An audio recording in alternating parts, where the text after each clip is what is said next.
matau ae sila mafaatatau ia ui mai ia mafaingata afionga e mamala ai ngatawana se maia ai faatapatapa ole aufia ola utamalena la uita faifa I amapana wailoa ai Samoa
Toi whaatalawhatu seisi whaopoponga o tātou talafou mai Samoa, o mai al whaafonga.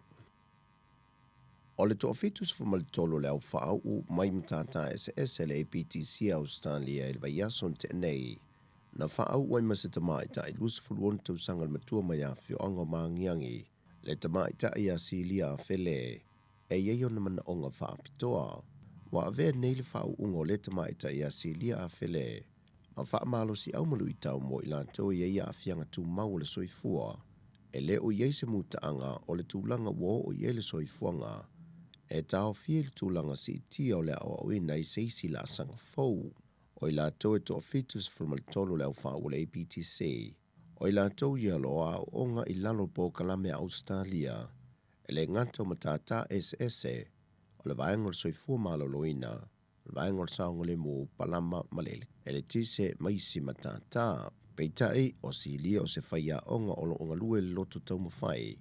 Na amata mai le lua fesa fuma le valu. Ma oia wha unei le tūlanga o le ngangana whaitanga. Vaenga wha whaia onga. Ma le tū tau wha maumaunga. O le wha soal tamaita ia si lia a whele. E le se whainga tau le awa iatu ia o onga nei al APTC. O lo te le se fesoa soani mo i lātou, e iei mana onga tū mau le soifuanga. Ua whailo meilo fisa silo le pūlenga o le mtanga luengo pisinisi a la manuia maleipa, le tō whāpulotu Lyndon Julin. Wa na o le tō limas fultanga ta fau i o mawhauna moa avanoa, e malanga tueni usila mo ngā luenga whāwai teimi. O le tō limas e fulu lea wa wha ailoa mai, o i lātou i e fau umai le i malanga mua, e tō iwa se fulu maleono le au whai o le au malanga atoa, e au fie ma le tō lima se fulu fau le whato a malanga, le iwa se fulu i lantou e ngā lulue piki whato anga, au le isi to ono e mō ngā luenga tau whasimanu. I le mai alfontanga le kāpenete le vaiaso tenei, na fonga i nei e le fionga le sui pāle mia sunga tuala te vanga Josefo Bonifacio, Le au te lengo o te oto ile mata o po mo ngā luenga whaawai teimi Australia mani usila, e pei o na whaatula funuina le kāpeneta, o le ana o le tasi le whainga malanga le masina, e mo i lātou e maua avano e malanga i ngā luenga whaawai teimi atunu ui e lua.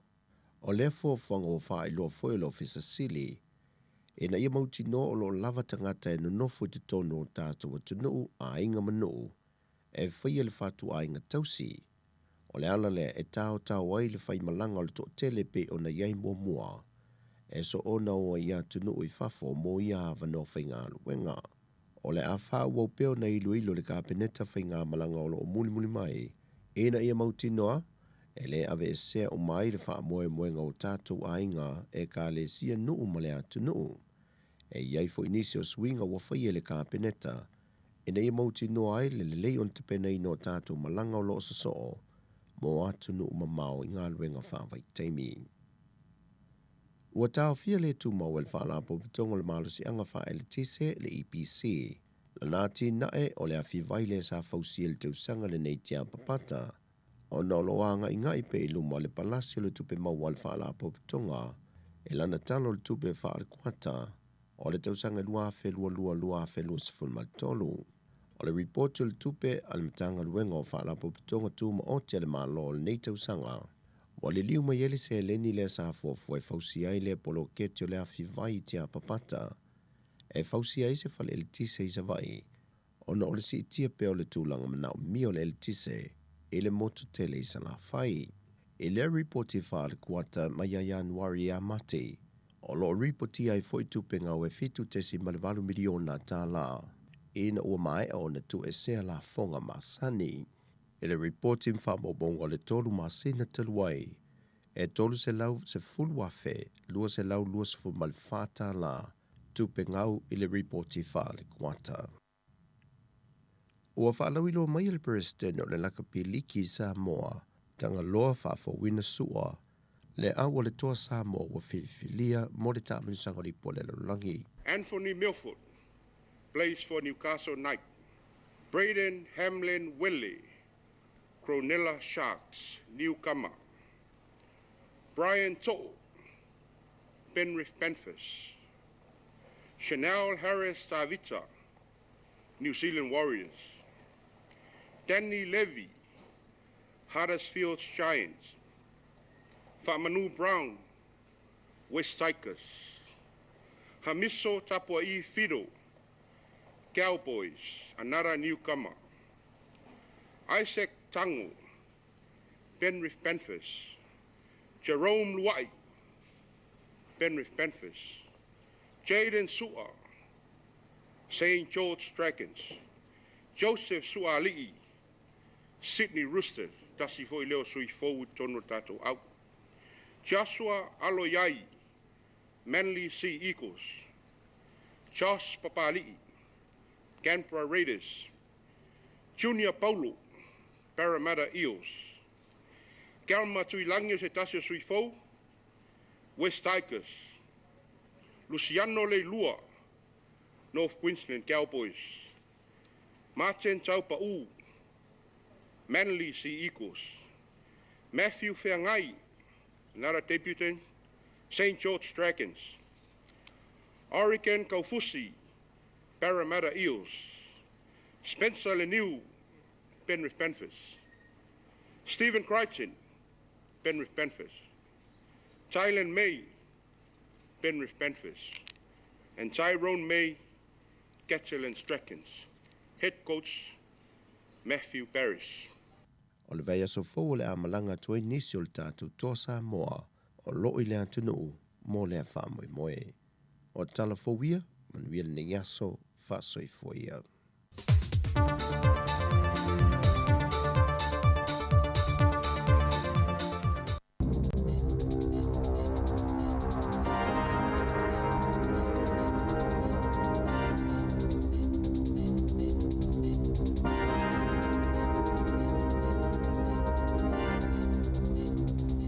Tue whaatala whātua le whaapoponga o talafou, mai le si ufonga le lau mua. O le lapata inga whaala potopotonga ma tangata taito tasi o loo whina moa ia te tau a tangata whainga alwenga. E le te tau na whaatanga company e whaatino a mionga pio pio. I tangata whainga alwenga fōui o le ao mai le atono o. I lalo le pol kalame o ngā alwenga whaavai taimi i whaatoanga. Wasi itia le malo le whainumero tangata mo le RSE i le isi tolu afe i le tau mawhanawhana lea ua ngā tu iai. Ma o se si itanga pito ma walunga le pol kalame mo tangata whainga alwenga i e au mai le Pasifika mo ngā alwenga whaavai taimi i whaatoanga i le silia ma le se fulu tau sanga. Wa whaatono ina foi, le te tau i whalawhainga alwenga ma company, o na yeini a soma i whaaltu la fono mo ia tangata whainga alwenga. O le whailautu se le uni, Amalgamated Workers i Wellington, sa whaimasui o tangata i ngā alwenga whaavai taimi whaatoanga, mo whaatala noanga male malo i le polo kalame. Sa sauno Robert Popata, na te le tali tonu ina company o lo o awhia le polo kalame, e mawhai ona lātou wa aia le lei tangata whainga alwenga, ma yelo na tali tonunga. E tatau na poloka mata o fini company mai le pol kalame pe a whai lātou te solia tu la fono mai inga o le RSE ma awane i manatuane. O tangata Pasifika e fia lava lātou e momoe whaatasi i tutono le poto e tasi. Ono o tūia maanga tangata Pasifika i o lātou atunu. Na saunoa Popata, le ai e le te tau na whaia lea tau langa, maola na lui fo i company nei. Ina i o mai e ave i atu moto le Pasifika i whaasino atu, po o whema waile tū langa leo le momoe whaatasi o tangata, tu salava pele a inga.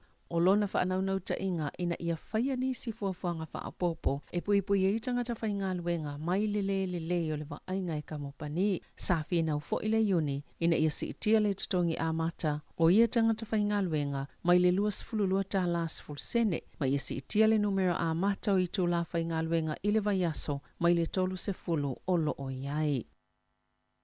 O le sole o te tala ina i le whale o loa tele le Costco i Westgate i Aukilani, ma o le whale o loa mua lea lea company America i tutono New Zealand. E longa le Costco i ana o loa si ato e pe o tau mafa, wha pe mai si tu ainga o loa ese mawai e pe o pusa maliu. Na ta ue se tasi o tangata whainga luenga i le One News. Na vave tatala le whale o loa ona o le popole ngai le saunga le mō. O na atatala le taimina fuafuaina a e lolofi whaatasi atuai tangata o na tūla e mai leo ni whaafi tāuli. E ini sina momoe ai i lumo whaituto o le whale o loa talu mai le awaulia na nafi e whaatalitali le taimi tatala ai ina ia mua i tutonu. Sata o le whaatonu silo le Costco New Zealand.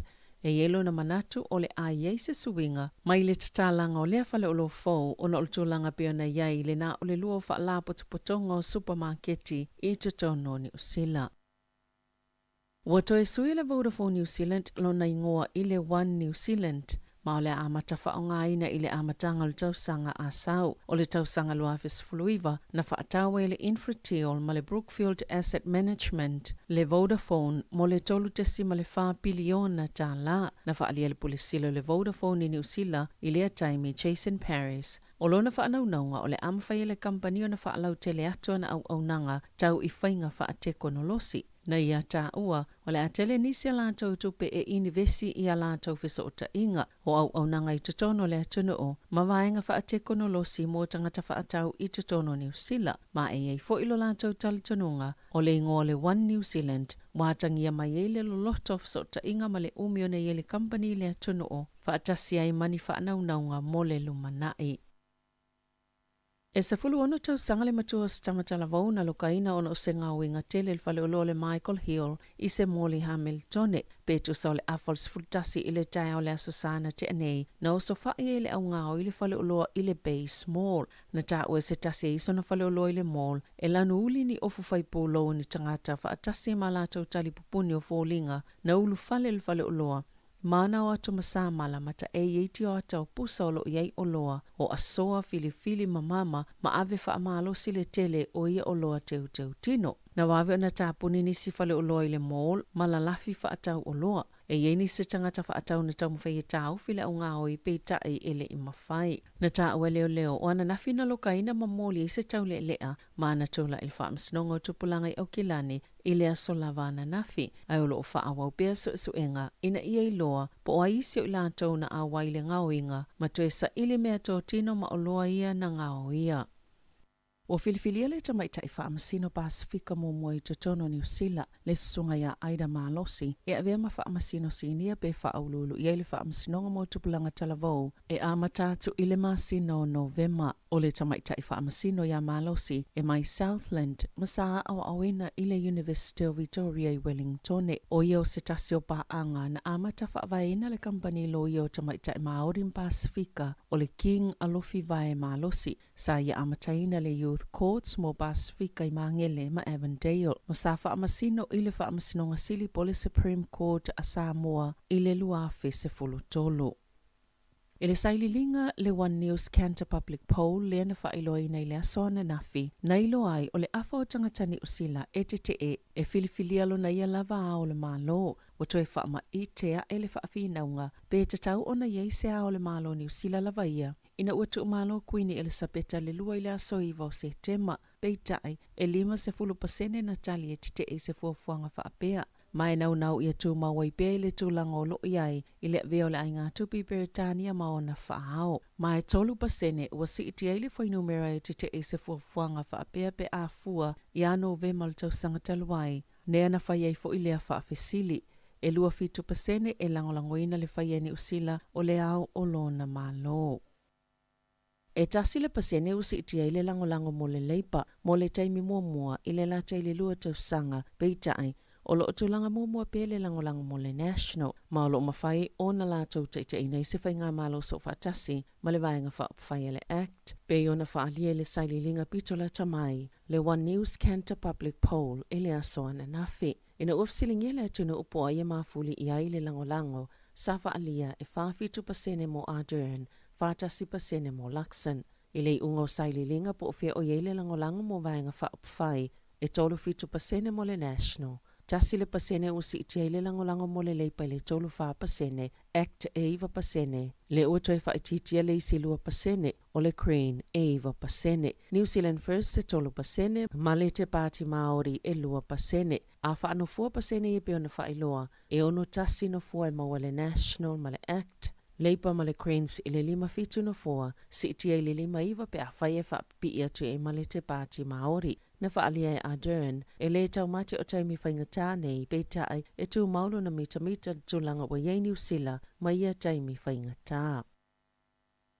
Sa pasielo na whaitaunga whaatolu se pili po se tulafono tau whaofi o le amwhaiona whaatupe le ACC se whainumero whaapopo o manuanga e tutupu I taimi e whaafana na waipepea tina. O le tautaunga o le pili, o le whaalapotonga o tau I mo whaalavlavi whaafosei, le maternal birth entry and other matters, na pasiele le palemene le afiafiana nafi. O manuanga fōu e whaatupe le ACC mō tina, e whaatitau le inisio I tu ainga o manuanga, e tōtonga whāna o tina I taimi e whaafana na waialato pepe, ma o le amata na whaavanua I vai ngā tupe, mai le aso momo o ke topa, mai o atu I le to olua sfulvalu awhitina I le atuna o le amwhaiona mawaina le awhisosoani. Na ta ua le minister le ACC Kamol Sepuloni o le apili o le awhailonga I nai le tau maunga o le malo ina ia whaataatia ni whaavae a waselu mana isili atu. E ala le le whaalelei o avanoa tutusa mo le soifua maloloina o le itu paotina matamaitai pe ona toe teuteu I nai le tula fono a le ACC.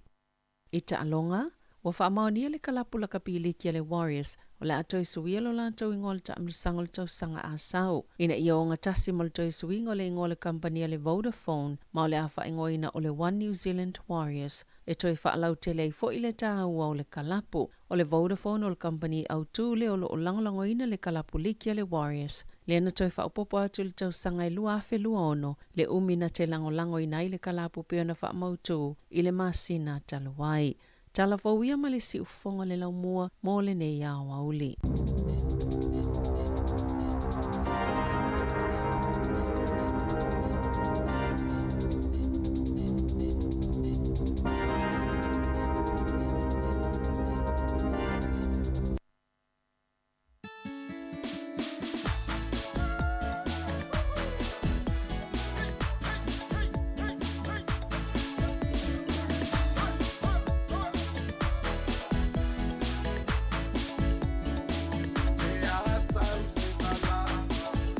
Ia le nau e whaafonga Samoa le atunu pere li toi whaapoponga muli nao tātou talafou tāpenaina Savina Kasiano le ngatu whele tātou tala mai Samoa tāpenaina e tā sisa Lem Sam ia mole nei aso lua se fulmalavalu ia o nei masina o Setema i le tātou savalinga o nei fui tausanga luanfe lua se fulmalua mai atu fai mas tautua ma se waunanga ia ale tufine ia ana wha solo mai le taeon le la i whapena whele uso ia tu fui fiso tautua ina mele tātou tunu i polo klamen atar taeo ia o mari matui tau finga whai valu nei ia le wasia mai foi le nofoa wa foi ia le whatautua le tātou polo klamen si ia pa ia le tulai lua tali tulai lua tau lunga le tātou au nanga mo le nei foi ia so lulu e whatalo whatu i wom pa anga le olo mwhaiona mafuta mai pei lunga le tātou apio folinga i lunga le tātou YouTube channel ale ngata i le lunga le tātou app ia o le ua mai a fole tātou tautua i lunga le tasi ono tesi maritasi wha mo nei aso ia vi ia le tua manatu o lo manuia ia lo tātou tino i le lofa malanga leo le tua la tau foi o lo o fai al fai o tāpta poi mai mota malawa ta mam tina matua ia mātou tfa talo whantu ni vai ngolea woli manatu fai ai ngolea woli o lo whenga ini so tātou ngata foi le la tolo mafuta mai tono fale fai ngā luenga i lunga o lea wala lea wav pasi lea wav upa lea wav taxi fa ma lola ngā lue o fia lava lo mfai mafuta mai ei atalo fatu tātou polo klame fa fifianga sui fifiloi i le nei vaenga o lea woli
Samoa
Ua whatolo nuu ia besbesega nama ia talapaunga masau siu funua seu i le vaenga o lea wolu le ua lua sulu minuti le uta ili tula e tasi whatalo fatu ili usua ia yoasa isa ako lea eva mai i nai pango le vaenga o lea wolu whatalo fatu foi ia i lato le mafuta mai o le tanto au piki e malanga mai Samoa ia leolo i peni so lato i nei i Aotearoa o whelavo le mwhaina mafuta mai i le vaenga o lea wolu ia o le folo fatu whatalo fatu tanto polo klame i le nei vaenga o le au o le mantura tātou tautua tau lava litu lai lua i le au o le nei tātou telefoma tātou tano mi Samoa na ua mau mai lunga o tātou Facebook la ngāta whai lunga le apio fōlinga mo i lātou ia ele imwhai o na mau mai tātou whaasisilanga na o tātou telefoma tātou tano mi Samoa nei aso ia na olo mau i lunga o tātou Facebook ma le tātou YouTube channel ia mwhai ona tue whaafongafongai i se teimi e te manao ai pulea o le teimi te matamata ai i tātou telefoma tātou talami Samoa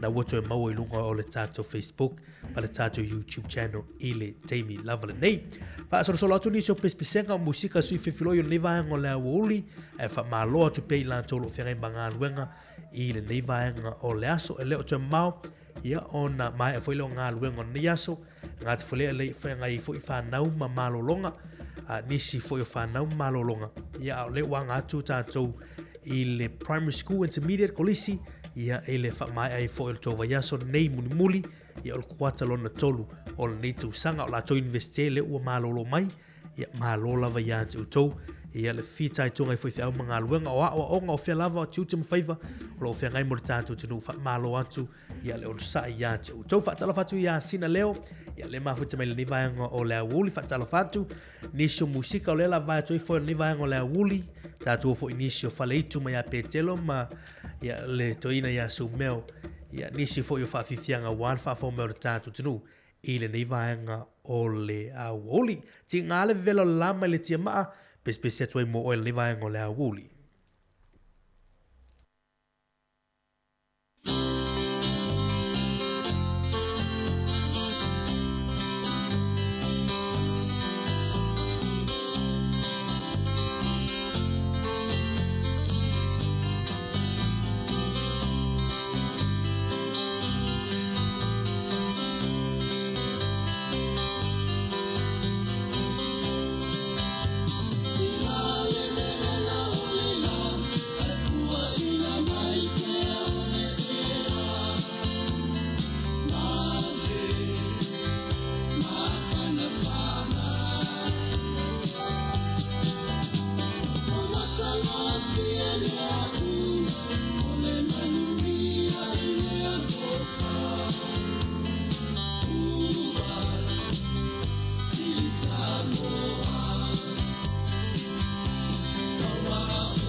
Solo, solo, uta, bayoa, solo pa, manamo aulele. Awe latayala, awe si umbo, fapema si papa. Solo, solo, uta, bayoa, solo pa, manamo aulele. Awe latayala, awe si umbo, fapema si papa. Aefia iloa ngai yo piko ngu asi mai si o mako ngu afio ai le kau fia mali e koa kaula papa afio ai le lako kama le alo ali i kupo le sava uso ali i ka ua mai ngau i au alona ka i sa le ukongi o le lima makua fale upo pe vau ko finga luko style wa pe pesa masiva solo solo uta bayoa solo pa manamo aulele. Awe latayala, awe si umbo, fapema si papa. Solo, solo, uta, bayoa, solo pa, manamo aulele. Awe latayala, awe si umbo, fapema si papa.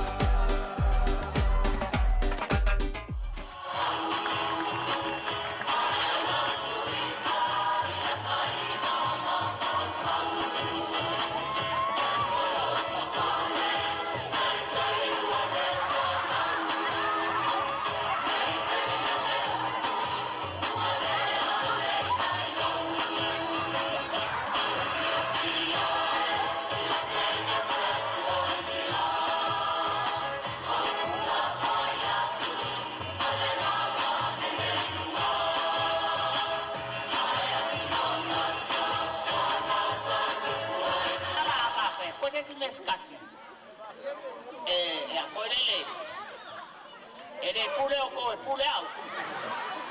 Fua le kokongi au. Ele fua ga ya ko. Ya. Marie or kamawo o sawe e ka waku yake o le make Le okele o algo Marie or kamawo le o sawe e ta waku yake o le make fe wa i moro wa fingi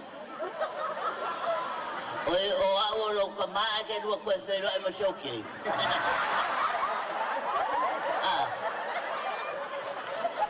e Marie or kamawo o le vanga ma fe wa i ma o le peka ai O la kali o e ai le ngolo fa matalanga o le vana ma fe wa go fa ya la ye fa mai o ska ka fa ka O ai le kenga na ke lo fe. le peka O le peko.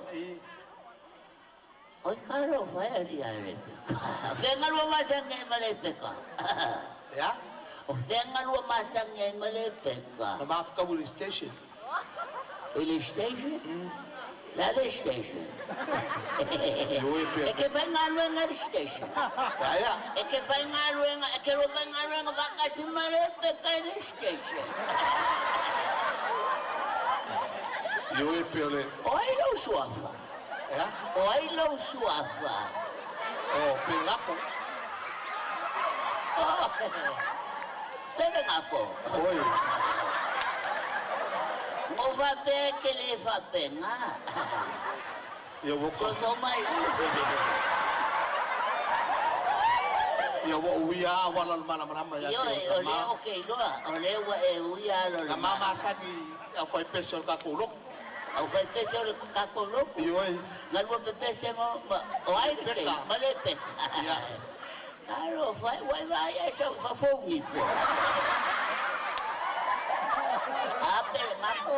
e Marie lo finga lo wo uia wala fa ke siano Fa que siano. ka wa ku ya ke o ka mama O ai le peka le ke alia. Kolmo mako le peka. O le peka makua o lo korua. A o le peka longa lua. E a onga uka i le universite. A o le si le peka. O le kau ya le peka.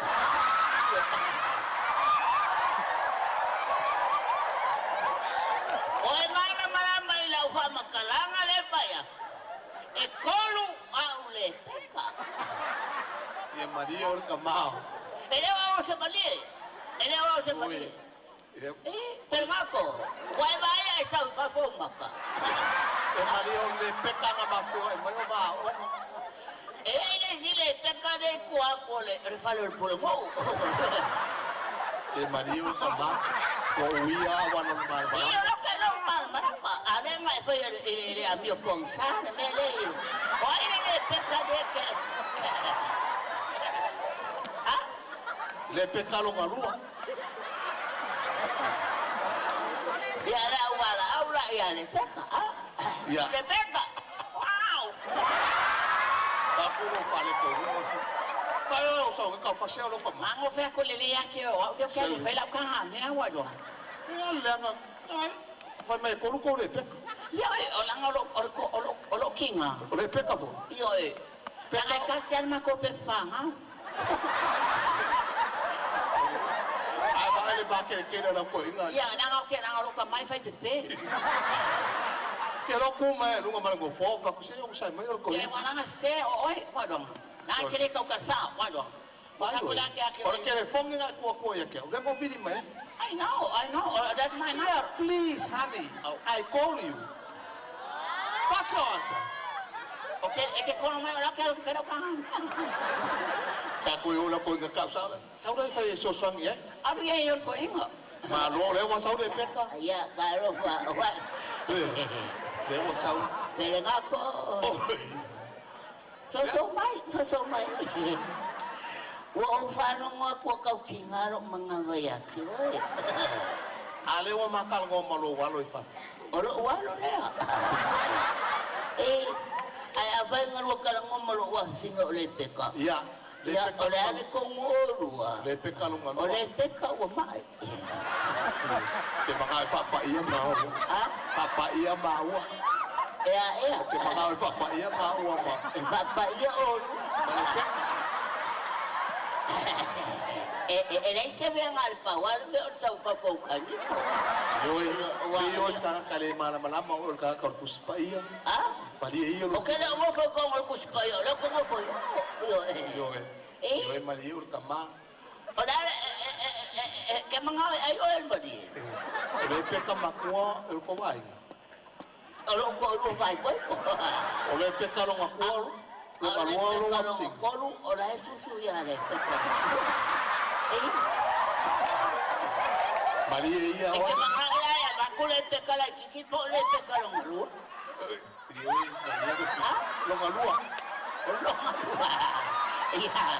Ole aro vai po malete ka sa isi usul ke lo vai po. E que alofa o ero angalo mo. Iya, oke le ulo tama. O foi nei o come. Iya le. Ya suma ya langsung alfa fengang si. Iya. Walu fai po. De le la fai nei. O yo la fai. Iya. O fesilia al fai awe mo. Iya le. O lo ngo come. Iya. E que lo fai a come.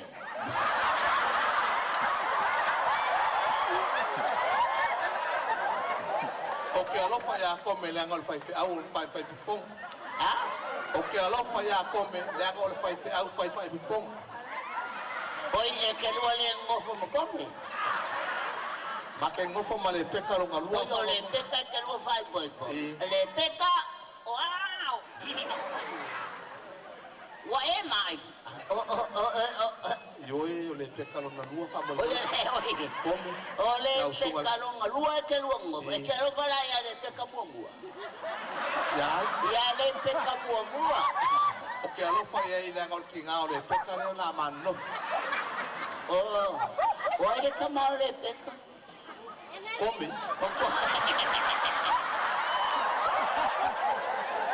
O come o le fai feao. E veo que vai a quelle sa fa focani. Io Maria la sunga fa fenga. Ya ora mai e fai ko le bale fiaf. Ora le mea. O pepa fa poi O po. que fa mal bale. Am ko ka ele mo sa ni o. Ale le o ngai ko ke le ka ele mas ko ina ya. Ya. E te alofa. Oi don't ngo. Pelengako. O pelengako. Pelengako e ke alofa.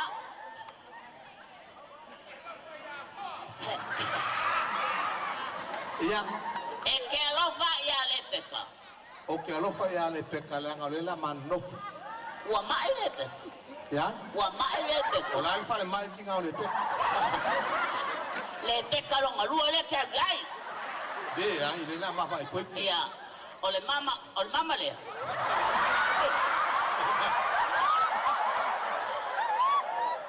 Ambai lo lima. Le peka. Le mama wa papayaina.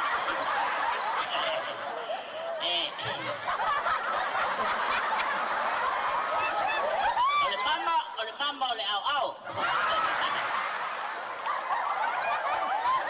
A fai ole a topu se mai ya le peka. Ye popo lungo nga au. A tango e mai le mama ya le peka. Le peka. Yo le mama le mo. Papa yenta ma tanga le afia. I love you le peka. I love you too, Ori.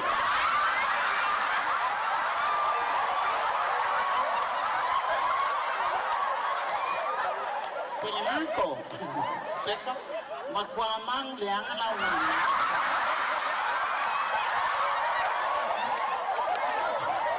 Waeku kong limesa wali sabini. Wakawosa lo fa. Lewa keman fai se au kan wala wa.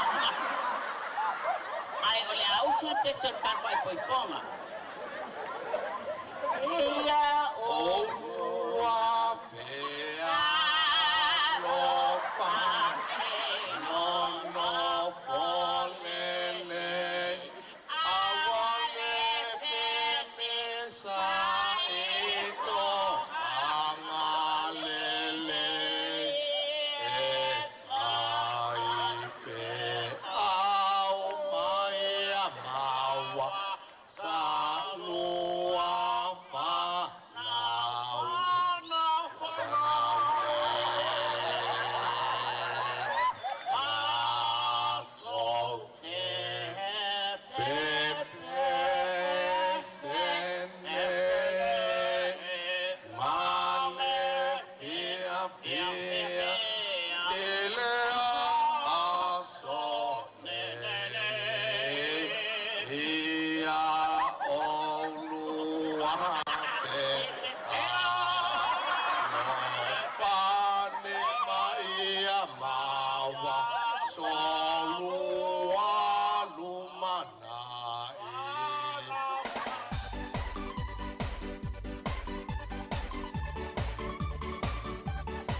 Ia, o li sina o tātou whawhiwhianga suwhiwhiloi i le vanga o Lea Woli. Ia, le toina ia Betelo ma su meo whailangi fo launga. Ia, alo soi fopea ia Betelo. Ia, mana ia fwoi nā whawhiwhianga mali i le vanga o Lea Woli. Pespisanga ne mea tailongo i pule tu i luka e siva.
Se for ma tu firna o le ofipese al tia mai nei vang o le uli suma tasi minuto to ne ona tale lui tu lai lua tali tu lai lua ya tato lulu lima lem fa to famo ni fo ya solulu ya mala tu mala wonanga siu fongo la mua I Wellington na se tasi nei o vanga ta o le ua a mautu mai nisio fa mala malamana mo le tulanga fo le restalina mo le Samoan quota ya pol quota le masani ona mai tato tangata I Aotearoa New Zealand tulanga o le sei. O le whaasirisilanga fo I le tau fo I le tātou mātai tua vanga nei. E le aise app po o se vanga fo I le ilunga o lau telefoni e whaonga I ne restala I le lau tangata I le wha moe leo le sei. E restala umai le website al Immigration New Zealand. Rono winga o le upenga te whailangi na le www.immigration.govt.nz ia e mwhai ona e asia se ilunga. Ia e te whaatino I naila restala mo le quota. O lo iei foile ta iala o le whaatumuina o lau restala I lunga o le website poli tupenga ta whailangi lea ale immigration. Ia ta ua tele tātou sila fiol vanga lea e mana o mia foile upload o se ata o lau pepa whanau mo whaamaunga o lau restala mo le sei. E whaatu a mawhai on access pe te tala le online registration I le asonga fua o lo anga I mai nei le aso tolu o ke topa lua fe lua suma lua lona winga e leo te tala le teimi nei a o lunga o le tātu apio fōlinga Samoa ia o lo iei wha maunga ma wha mtalanga o lo iei fōi le link e te asiase lunga o lupenga whailangi a le Immigration New Zealand te loa to tele tātu a inga iei Samoa o lo fia a wai iei pea nga I lunga o le tātu se irena ia mo se avanoa ia e malanga mai iei ia manuia I lunga o le se irena quota scheme sa New Zealand ia ma le tātu malo Samoa Rono winga le atu ta watu tātou upenga te whailangi na www.immigration.govt.nz Mana tue a matatala atu I le aso tolu o ke topa rono winga le aso ngafua o le vea aso fau ia o le amawhai o na matana le stala I tātou tangata mana ia le avanoa ia whawhai ngofie I fo I mo tātou tangata ia le anga I mai ia o lunga lo upenga te whailangi na wai lunga le tātou Facebook page ia o lo I le ata o lo I lunga le tātou Facebook Ia ona sila mai le tātou tunu. Ia o le ata nai te mai moa I lunga le tātou Facebook page le Samoa Capital Radio. Ia o le tātou quota scheme le nā mo I lātou o lo I ainga o lo o fia malanga mai Samoa ia ma wha mautu I New Zealand nei. Ia wha o ngai la vanona o sei. Ia pe o le tūlanga fo le scheme lea I le vāo mālo I lua le vāo mālo New Zealand. Ia ma le mālo Samoa. A le lātou wha o tuni so pisipisenga le vanga o le au oli. E le pisipisenga faulea mai a mautu tasi asuao ia masi yona fale tua mata lena. Ia le pisipisenga neu whaingoina o loa lofa. Ia le la avatu le vanga o le au oli. Pisipisenga faule nā whātunga fau. Mautu tasi asuao ma mata lena asuao o loa lofa. Si o whonga lau motu 5 minuta nei on tala utu lai lua te taliu mai. Ia mai a whailo le tātou tuamara tātou o unanga I le nei a sululu.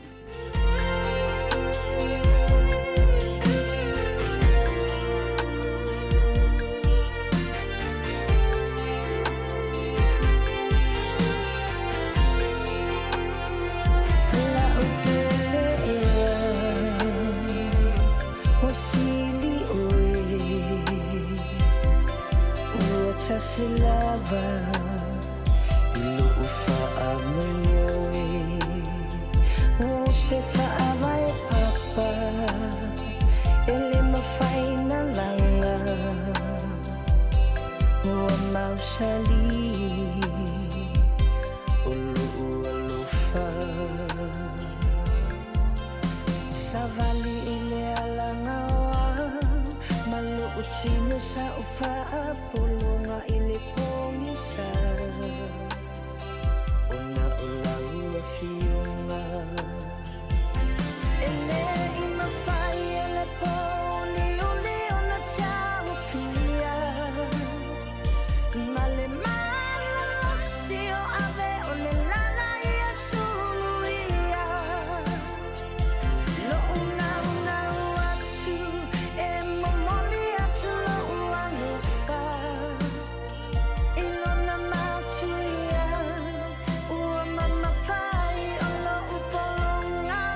O loa lofa pesipesega phone na fatu fo mauto tasi asua matalena asua ne vai ngole woli wina to DJ Rome production ya ne vai nga Samoa ya le woto 3 minutos to ne tale li tu la elua ye manatu ya ole fa mai ato ile tatu tu tumle tatu unanga mole ne ya so lulua so luas fu malvalu mole atu fa tai le fa malolo tatu tu ya le mafuta mele tatu tu mai lava town le la ile pol clamon ato tao so mai pol klame o nga tono le aso le atu fe va iliai mo lio leva te au fa le nganga mo tanto ia le watu wina tu tanto pol klame mul le fa fianga si fo filo yo nei fo ia so ia fa malol on sai fa malo fo le nga lue te ngai fo ma fa nga lue ngon dia so e le fa ngofia fa malo al tau fa malo tawidi e tu tolo fianga ia fa mo le atu fa time fa malo tu asina sino tu tanto tu no te mama tina ma tu fa il favor tap wai manato lau tu talo ia o lo manuia favor tu te alo fa no tanto tu no atalo fa fo ila to le ma futa mai i America Australia Samoa so se vai pono Aotearoa New Zealand malo monei ia o folo fatu fa talo fatu tu la unanga si fonga lo moa ioasa isa ako sina leo ya tili feleti fonua le mafuta mai Mariana Lesa fa talo fatu ma lo lava mafuta mai leva ngola woli ya lo fatela tu mo to manu ya leva ya leaso le afia na nei fu ngolo toi tatu tu felo en te masani le so talo fitu wala tu ma unanga fa o per si fonga lo mua i Wellington e fa batu tatu proclame pespisanga nei lo tau au e te mapuai mai a pex filoa so ina tu pespisanga na Jerome Gray in leva ngola woli to fasi fo Samoa manu tele ia le nei fiafi se upu stala se ngana o le tau tamali fa mangalo mai le wonanga i le nei fo ia so sei fua mi manuia wa o le poni sa fa apea ona punitia le la wa o le langi o le timu fo i le muta wa ufitia le moenga le tofai maloi mata fetilo fa isolo wale tau ailo na loto awe uso e sauia le vaino le au te tau mafaina mapumai le paolo le fa amalu le ua e laina